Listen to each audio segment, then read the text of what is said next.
Hello guys, मेरा नाम है दानिश और मैं एक नया इंग्लिश का कोर्स स्टार्ट करने वाला हूँ। मैं एक सर्टिफाइड टीचर हूँ। मेरे पास टेसोल की सर्टिफिकेशन है और मैंने अपनी सर्टिफिकेशन अरिजोना स्टेट यूनिवर्सिटी से कंप्लीट की है। और मैं एक नया कोर्स स्पोकन इंग्लिश का छोड़ने वाला हूँ, बनाने वाला हूँ, जो बहुत लोगों के लिए हेल्पफुल होने वाला है, जो जो आपको रेडी कर देगा कॉन्फिडेंटली और फ्लुएंटली इंग्लिश बोलने के लिए। तो अगर आप चाहते हैं, आप कोई ऐसे शख्स है जिन्हें इंग्लिश बोलने का शौक है या जो चाहते हैं कि वो इंग्लिश फ्लुएंटली बोल सके चार आदमी के बीच में या फॉरनर से बात कर सके, या आपको बाहर जाना है या कोई कॉम्पिटिटिव एग्जाम निकालना है और आपको इंग्लिश के कंसेप्ट समझ में नहीं आते हैं, तो आप बहुत सही जगह आए हैं। और मैं अपना पहला क्लास ले सकते यूट्यूब में छोड़ने वाला हूँ, फ्री, कोई भी देख सकता है। तो चलिए क्लास स्टार्ट करते हैं। सबसे पहले हम लोग स्टार्ट करेंगे common European framework of reference for languages. ये क्या चीज होता है? तो बहुत बार आपने सोशल मीडिया में देखा होगा या सुना होगा कि A1 B1 B2 C1 C2 के बारे में सुना होगा। ये है क्या चीज? ये दरअसल बताते हैं कि आप किस लेवल में हैं। तो चलिए इसको हम लोग पहले समझते हैं। इसे कहा जाता है CEFR सिस्टम। तो इसे पहले समझते हैं और आपके लेवल को बताते हैं कि आप किस लेवल में हैं। इससे आपको पता चलता है आपका लेवल और आप किस तरह किस दिशा में बढ़ रहे हैं। इससे कैलकुलेट किया जा सकता है कि आप किस लेवल में हैं। तो फिलहाल हम लोग चलते हैं A1 को समझते हैं। A1 है क्या? A1 दरअसल इस वो लेवल है जहां आप कुछ इंग्लिश के अल्फाज कह सकते हैं, जैसे hi, hello, how are you, I am fine, ये सब कह सकते हैं। A2 में दरअसल आप इससे ज्यादा कह सकते हैं, कुछ सवाल पूछ सकते हैं, कुछ सवाल समझ सकते हैं, लेकिन ज्यादा डिटेल्ड या डेप्थ वाले क्वेश्चंस नहीं पूछ सकते और ना ही समझ सकते जब आपको कोई बोलता है इंग्लिश। तो B1 में होता क्या है कि आप अच्छी खासी इंग्लिश बोल लेते हैं और अच्छी खासी इंग्लिश समझ लेते हैं। B2 में क्या होता है? B2 में आप बहुत डेप्थ में इंग्लिश को समझ लेते हैं और बहुत डेप्थ में इंग्लिश को समझा पाते हैं, लेकिन ज्यादा डेप्थ में नहीं। आप कुछ कुछ ऐसे टॉपिक्स है जिसके बारे में बहुत अच्छे तरीके से बात कर सकते हैं। आप सी लेवल में क्या है कि आप बहुत एडवांस लेवल में पहुंच गए, ऑलमोस्ट नेटिव लोग की तरह इंग्लिश स्पीक कर सकते हैं। आप फॉरनर से बात कर सकते हैं बिना कोई प्रॉब्लम के, और फॉरनर्स की बात को आप समझ सकते हैं बिना किसी प्रॉब्लम के। और C2 में आप समझ लीजिए एक नेक्स्ट लेवल में आ गए। आपकी इंग्लिश इतनी ज्यादा इंप्रूव हो गई कि आप टीचर्स के बराबरी कर लेते हैं, आप फॉरनर से ज्यादा जानते हैं और आपकी इंग्लिश ऑलमोस्ट फ्लॉलेस है। तो चलिए हम लोग समझ गए कि ये CEFR सिस्टम क्या होता है और हम लोग अपने मेन टॉपिक की तरफ चलते हैं, जिसका नाम है पार्ट्स ऑफ स्पीच। ये हम लोग का पहला क्लास होने वाला है और हमें जानना है कि पार्ट्स ऑफ स्पीच क्या है। क्योंकि अगर हम जब अपना स्पोकन इंग्लिश का क्लास स्टार्ट करेंगे और वहां पर बहुत सारी ऐसी बातें होंगी, ऐसे बहुत सारे चीज होंगे जिसको अलग अलग चीज से रेफर किया जाएगा और आप नहीं समझ पाएंगे, तो आपको बहुत तकलीफ होगा। और ये चीजों को जानना बहुत जरूरी है स्पोकन इंग्लिश के लिए, क्योंकि बहुत सारे जब हम लोग कोई सेंटेंस को लेंगे, उसके बारे में बात करेंगे, उसके अलग अलग पार्ट्स के बारे में बात करेंगे, तो आपको मालूम होना चाहिए कि वो पार्ट का नाम क्या है, ताकि हम लोग आराम से एक्सप्लेन कर सके। तो पहले हम लोग स्टार्ट करते हैं नॉन से। ये सुनने में लग सकता है कि आप स्कूल में पढ़े सेम चीज पढ़ाया जा रहा है, लेकिन नहीं, ये बहुत इंपॉर्टेंट चीज है ताकि हम लोग अपने कोर्स को एक्सपैंड कर सके और सही से एक्सप्लेन कर सके। तो इसे पढ़ने के बाद, इसे सीखने के बाद आप इतना आपके पास नॉलेज हो जाएगा कि ये जो चैप्टर है, ये जो टॉपिक है, आप अपने घर के बच्चों को आराम से पढ़ा सकते हैं। तो पहला नॉन। नॉन क्या होता है? नॉन नाम हो सकता है, जगह हो सकता है, चीज हो सकता है या आइडिया हो सकता है, और एनिमल भी हो सकता है। जैसे कि यहाँ देख सकते हैं डॉग। डॉग एक एनिमल है। सिटी एक प्लेस है, एक जगह है, एक शहर है। जॉन एक नाम है। ऑनेस्टी एक आइडिया है। उसी की तरह प्रोनाउन। प्रोनाउन बहुत सिंपल चीज है, बहुत लोग सुनकर कंफ्यूज हो जाते हैं कि प्रोनाउन क्या है। प्रोनाउन सिंपली है क्या? प्रोनाउन दरअसल नॉन ही है। जैसे कि नॉन में हम लोग क्या कहते हैं, किसी का नाम ले सकते हैं, राहुल। राहुल एक नॉन हुआ क्योंकि नाम भी नॉन होता है। तो काजल कह सकते हैं, वो नॉन हो गया। लेकिन प्रोनाउन में होता क्या है कि हम लोग नाम लेने के बजाय डायरेक्ट ही या सी बोल देते हैं। मैं राहुल नहीं बोलूंगा, मैं ही बोल दूंगा। राहुल क्या हो गया? नॉन। ही क्या हो गया? प्रोनाउन। डिफरेंस बस इतना है इसका। काजल क्या हो गया? नाम।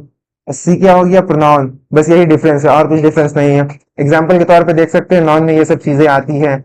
आई, he, she, it, they, them. Verb. Verb के बारे में मुझे लगता है कि आपको ऑलरेडी मालूम होगा। वर्ब एक्शन को दर्शाता है, काम को दर्शाता है। जैसा कि आप देख सकते हैं, रन। रन क्या है? एक काम है। दौड़ना। दौड़ना एक काम होता है। जंप। जंप करना क्या हुआ? एक काम होता है। जो भी काम रहता है वो वर्ब रहता है। मेरे ख्याल से इसे आपको स्कूल में पढ़ाया गया होगा और आपको शायद याद भी होगा। लेकिन अगर आपको याद नहीं है या आप स्कूल नहीं गए, तो डरने वाली कोई बात नहीं है, आप तब भी इंग्लिश सीखने वाले हैं।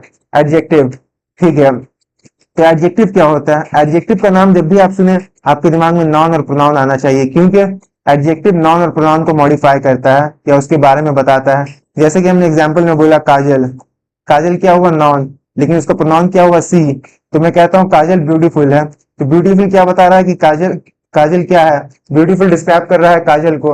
अगर नॉन को डिस्क्राइब किया जा रहा है या मॉडिफाई किया जा रहा है, तो उसे हम लोग एडजेक्टिव कहते हैं। तो जो वर्ड है ब्यूटीफुल, वो एडजेक्टिव है या प्रोनाउन। प्रोनाउन, काजल का प्रोनाउन क्या हो गया, सी हो गया, सी इज ब्यूटीफुल। ये प्रोनाउन को ही मॉडिफाई कर रहा है, ब्यूटीफुल यही बता रहा है कि वो जो है खूबसूरत है। Similarly Rahul, Rahul is tall, Rahul क्या हो गया, नाउन हो गया, उसकी खूबी को क्या बता रहा है, टॉल बता रहा है। ये जो वर्ड है टॉल उसकी खूबी को बता रहा है, तो टॉल यहाँ एडजेक्टिव हो गया। और अब बढ़ते हैं एडवर्ब की तरफ। एडवर्ब क्या है, सुनने में बिल्कुल वर्ब की तरह लगता है, तो जी हाँ आपने सही समझा, ये वर्ब ही है। दरअसल वर्ब नहीं है, लेकिन ये वर्ब को मॉडिफाई करता है।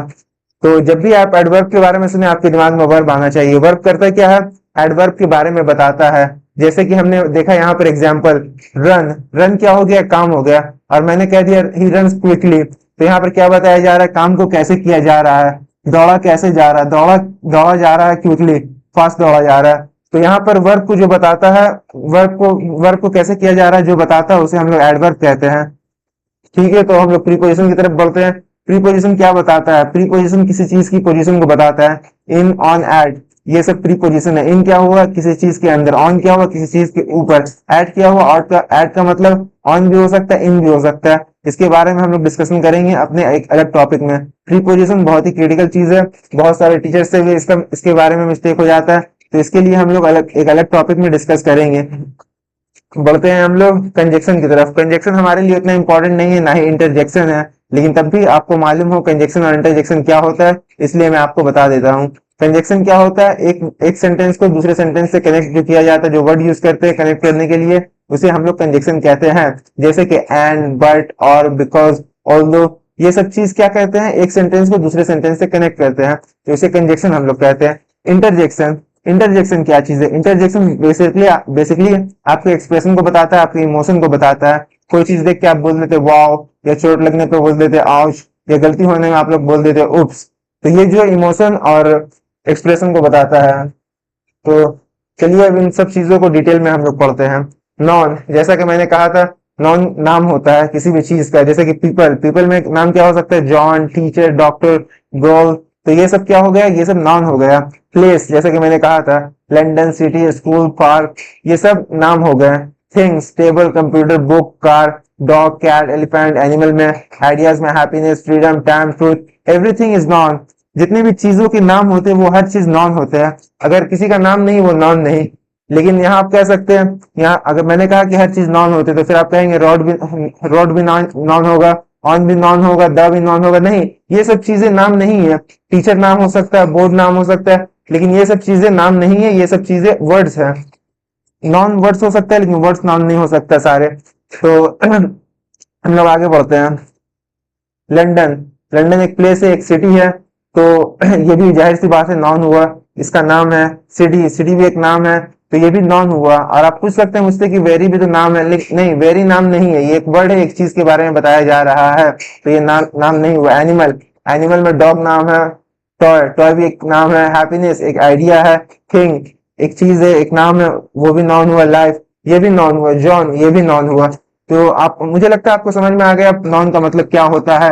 अब चलिए बढ़ते हैं प्रोनाउन की तरफ। जैसा कि मैंने कहा, नॉन बेसिकली प्रोनाउन होते हैं, लेकिन हम लोग डायरेक्टली नाम नहीं लेते। आई हो गया प्रोनाउन। राहुल, राहुल नाउन है, लेकिन मैं कहता हूँ ही, मैं राहुल नहीं कहता, मैं कहता हूँ हुई, तो वो बन गया प्रोनाउन। मैं काजल नहीं कहता, मैं कहता हूँ सी, तो वो बन गया प्रोनाउन। इसी तरह अगर कोई चीज का नाम हम लोग नहीं लेते या उसे कुछ चीज से रिफर करते, जैसे कि I, you, he, she, it, we, they, तो वो उसे हम लोग प्रोनाउन कहते हैं। तो बाकी की ये जो तीन चीजें हैं, ये हमारे लिए इंपॉर्टेंट नहीं है, खास करके क्योंकि हम लोग स्पोकन इंग्लिश सीख रहे हैं, हम लोग ग्रामर नहीं सीख रहे हैं। मैं चाहूँ इसे भी आपको एक्सप्लेन कर सकता हूँ, लेकिन इससे हम लोग का सिर्फ टाइम बर्बाद होगा। हम लोग यहाँ स्पोकन इंग्लिश सीखने आए हैं, तो ठीक है हम लोग बढ़ते हैं। She gave the book to him. She क्या हो सकता है, कोई लड़की हो सकता है, काजल नाम हो सकता है, या कोई और लड़की का नाम हो सकता है। तो नाम डायरेक्ट हम लोग नॉन कहते हैं, लेकिन उसके जगह अगर हम लोग सी यूज कर रहे हैं तो वो प्रोनाउन हो गया, क्योंकि डायरेक्ट नाम यूज नहीं कर रहे।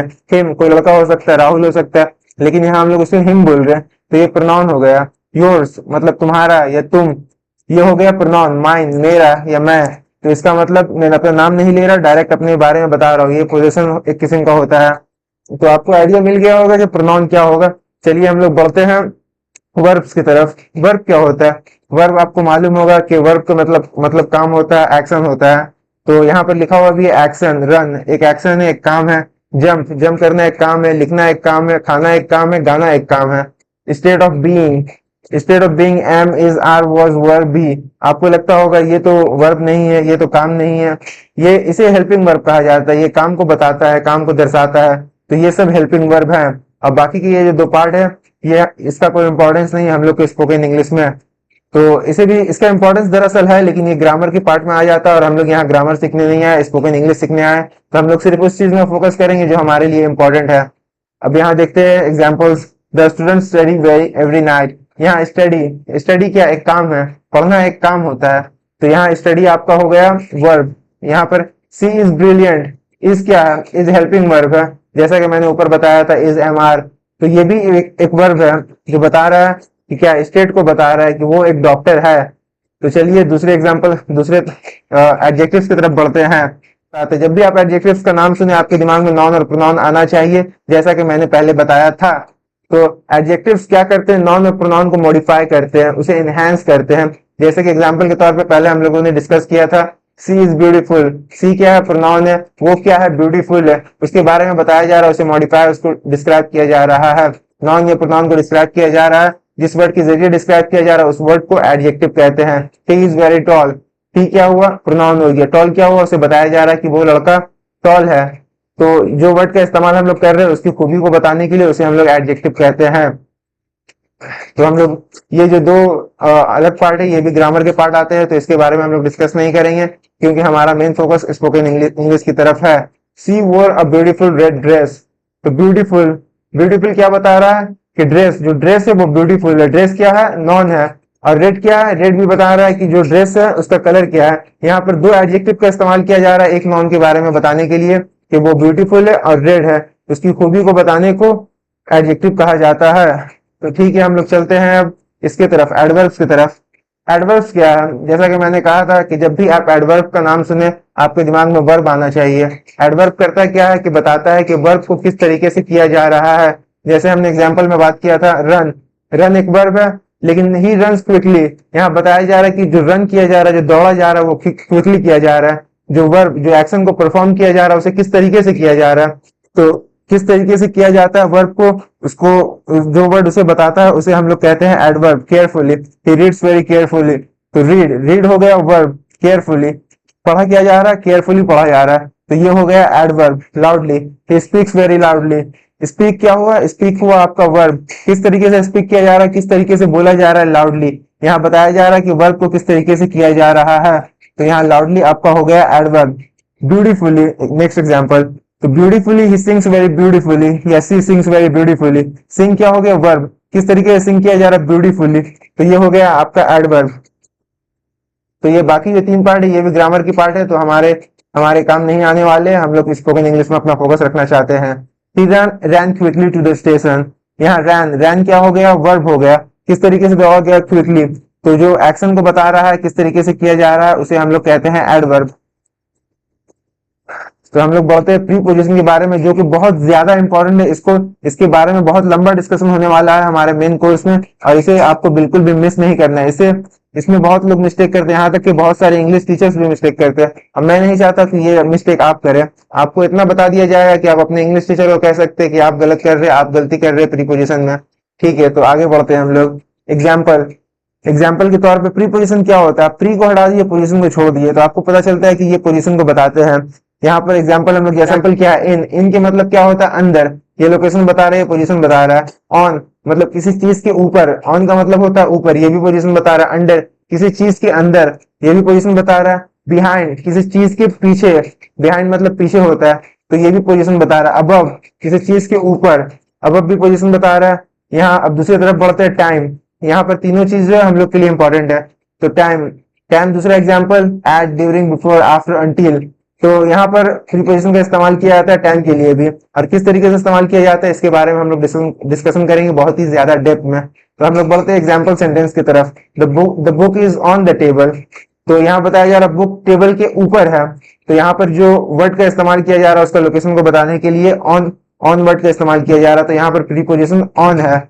और यहाँ पर we will meet at 5 PM, तो यहाँ पर टाइम के बारे में बताया जा रहा है, किस वक्त बताया जा रहा है, टाइम को जो पॉइंट आउट करने के लिए वर्ड का इस्तेमाल किया जा रहा है वो है एट, तो यहाँ पर जो है एट हम लोग का प्रीपोजिशन है। सी वॉक थ्रू द फॉरेस्ट, यहाँ पर एक्शन को बताया जा रहा है कि एक लोकेशन से दूसरे लोकेशन की तरफ बढ़ा जा रहा है। तो यहाँ पर आपका जो है प्रीपोजिशन है थ्रू। यहाँ पर he drove from New York to Boston. यहाँ फ्रॉम लोकेशन को बता रहा है कहाँ से कहाँ जाया जा रहा है। तो यहाँ फ्रॉम और टू आपका प्रीपोजिशन है। The keys are behind, the keys are hidden under the mat. तो यहाँ पर बताया जा रहा है अंडर द मैट। लोकेशन क्या है कीज का? Under the mat. तो यहाँ पर प्रीपोजिशन आपका अंडर है। वो कंजक्शन, मैंने इसके बारे में बोला कि हम लोग को डिस्कशन नहीं करना है, ये ग्रामर का पार्ट है और इसका इस्तेमाल स्पोकन इंग्लिश में ज्यादा नहीं होगा। बट एंड और ये जो वर्ड्स हैं इनका इस्तेमाल होगा, लेकिन ये जो कंजक्शन है इसका इस्तेमाल हम लोग ज्यादा नहीं करेंगे। इस नाम का इस्तेमाल, इस नाम को आप ज्यादा सुनने वाले नहीं है हमारे कोर्स में, क्योंकि स्पोकन इंग्लिश में इसका उतना इस्तेमाल नहीं है। लेकिन तब भी मैं आपको बता देता हूँ कंजक्शन होता है क्या। कंजक्शन दरअसल एक सेंटेंस को दूसरे सेंटेंस से कनेक्ट करने के लिए यूज किया जाता है। तो अगर मैं कुछ बोलता हूँ, जैसे एग्जाम्पल यहाँ दिखा सकता हूँ, I like T. I like T क्या है? एक सेंटेंस है। और यहाँ I do not like coffee, ये भी एक सेंटेंस है। ये दोनों सेंटेंस को कनेक्ट करने के लिए हम लोग बट का इस्तेमाल किए। तो यहाँ जो बट है क्या, ये जो बट है ये हो गया आपका कंजक्शन।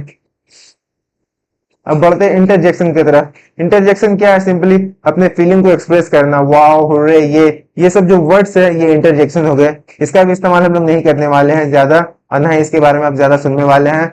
तो हम लोग का स्पोकन इंग्लिश में इसका उतना इस्तेमाल नहीं है। तो चलिए हम लोग क्वेश्चंस की तरफ बढ़ते हैं और देखते हैं कि आपने कितना अब तक का समझा है। तो यहाँ पर पूछा जा रहा है कि जो सेंटेंस है the fast car zoomed fast, तो इसमें जो सेंटेंस है इसमें कौन सा वर्ड ऐसा है जो नॉन है? तो क्या आप बता सकते हैं नॉन है? अगर आपने अच्छे से वीडियो को देखा होगा आप समझ गए होंगे कि यहाँ जो नॉन है वो है कार।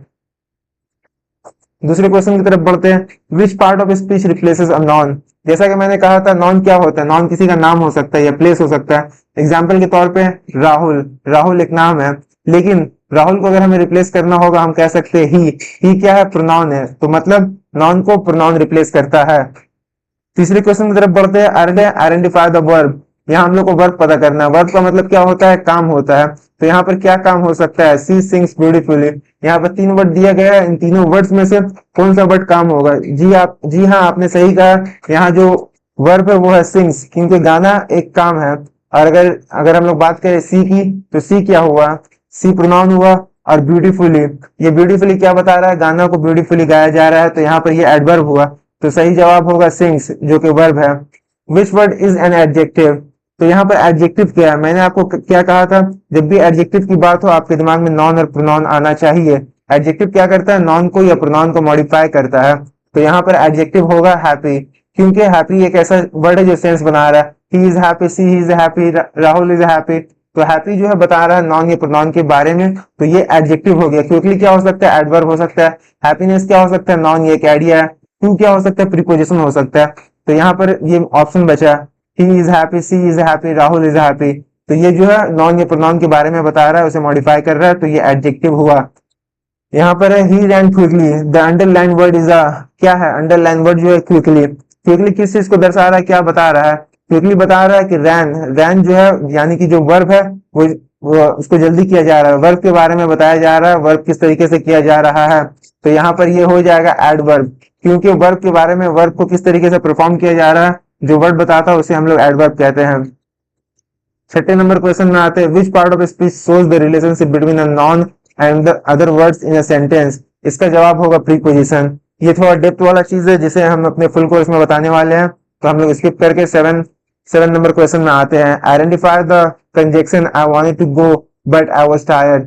तो यहाँ कंजक्शन बताना है। कंजक्शन का मतलब क्या होता है? एक सेंटेंस दूसरे सेंटेंस को कनेक्ट, एक सेंटेंस, जो वर्ड एक सेंटेंस को दूसरे सेंटेंस से कनेक्ट करता है। तो आपको क्या लगता है कौन ऐसा वर्ड है जो एक sentence I want to go दूसरे सेंटेंस से कनेक्ट कर रहा है? I was tired. यहाँ पर बट है कंजक्शन, क्योंकि ये एक सेंटेंस को दूसरे सेंटेंस से कनेक्ट कर रहा है।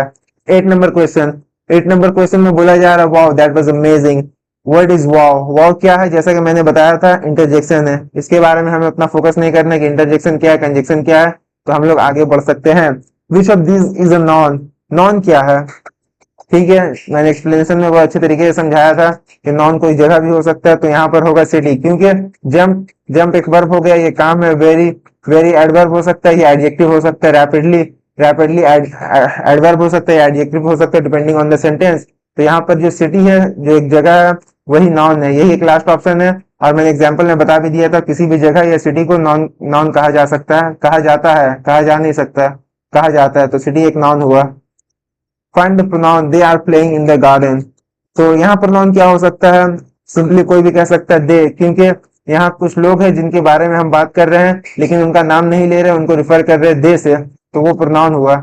यहाँ और भी 10 क्वेश्चन है जिसका मैं आंसर, जिसको मैं अभी सॉल्व नहीं कराने वाला हूँ, इसे मैं नेक्स्ट क्लास में सॉल्व कराऊंगा और इसका एक टेस्ट बना के ऑनलाइन में लिंक में दे दूंगा, डिस्क्रिप्शन में लिंक बना के डिस्क्रिप्शन में दे दूंगा, वहां आप क्लिक करके टेस्ट को ले सकते हैं और अगले नेक्स्ट क्लास में जो कि हमारे मेन कोर्स में होगा वहां इसके आंसर्स देख सकते हैं। तो अगर आपको ऐसे शख्स है जो चाहता है इंग्लिश सीखे, कोई भी आपका रीजन हो सकता है, इंग्लिश सीखने के बहुत सारे रीजन हो सकते हैं। आपका रीजन हो सकता है कि आप फॉरेनर लोग से बात करना चाहते हैं, या 4 आदमी के बीच में इंग्लिश कॉन्फिडेंटली बोलना चाहते हैं, या जॉब करना चाहते हैं, या बाहर देश जाना चाहते हैं, बहुत सारे रीजन हो सकते हैं इंग्लिश सीखने के लिए, या अपने बच्चों को इंग्लिश सिखाना चाहते हैं। तो आपका रीजन कुछ भी हो, आप इस कोर्स को ज्वाइन कर सकते हैं। यहाँ आपको सिखाया जाएगा इंग्लिश बहुत अच्छे तरीके से, बहुत स्ट्रीमलाइन तरीके से। और मैं अच्छे तरीके से जानता हूँ एक कॉमन आदमी जो इंग्लिश सीखता है किन किन मुसीबतों से गुजरता है, किन किन कंफ्यूजन से गुजरता है। इसीलिए जो मेरा कोर्स है उसे डिजाइन किया गया उसी तरीके से कि एक कॉमन आदमी जो तरीके से जो कंफ्यूजन से गुजरता है वो कंफ्यूजन दूर हो जाए। बहुत बार आप जाते हैं स्पोकन इंग्लिश की क्लास करते हैं या इंग्लिश की क्लास करते हैं तो आपको बुक के तरीके से पढ़ाया जाता है, जो कि मैं गलत नहीं कहता, लेकिन वो बहुत ज्यादा ट्रेडिशनल तरीका है। यहाँ पर आपको मॉडर्न तरीके से पढ़ाया जाएगा और उन चीजों पे कोशिश किया जाएगा समझाने का जो चीज में लोग मिस्टेक करते हैं। और ये हम सभी को मालूम है क्या चीज में आप लोग मिस्टेक करते हैं। आपने इंग्लिश सीखा, आप किसी से भी पूछेंगे, कोई भी लड़के से या लड़की से जो इंग्लिश सीख रहा है, उसे भी सेम प्रॉब्लम्स आई होगी जो आपको आ रही है। तो ये बहुत बहुत नॉन चीज है कि क्या प्रॉब्लम्स एक इंग्लिश सीखने वाले लड़के को या लड़की को आती है। तो उसी को फोकस रखते हुए मैंने ये कोर्स को बनाया है।